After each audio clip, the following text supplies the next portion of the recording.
अगर मैं कहूँ कि यूरोप के शांत शहरों, पुरानी किलेबंद दीवारों और चर्च की घंटियों के पीछे एक ऐसा तूफान पनप रहा था जिसने पूरे महाद्वीप का चेहरा बदल दिया। एक ऐसा तूफान जिसे दुनिया ने राष्ट्रवाद का नाम दिया, लेकिन एक सवाल चुपचाप पूरे महाद्वीप में फैल रहा था, हम कौन हैं और किससे बिलोंग करते हैं। और यही सवाल सबसे बड़ा विस्फोट बनने वाला था।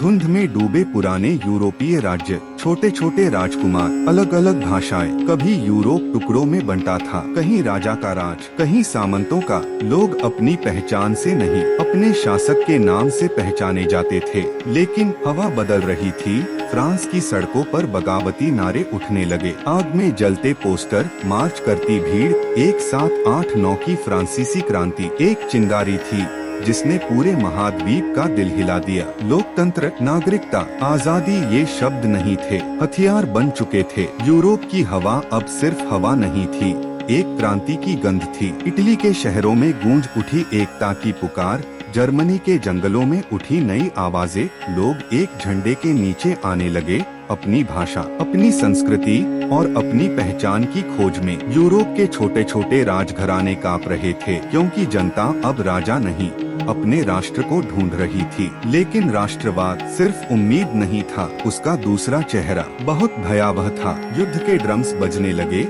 सीमाओं पर तनाव बढ़ने लगा।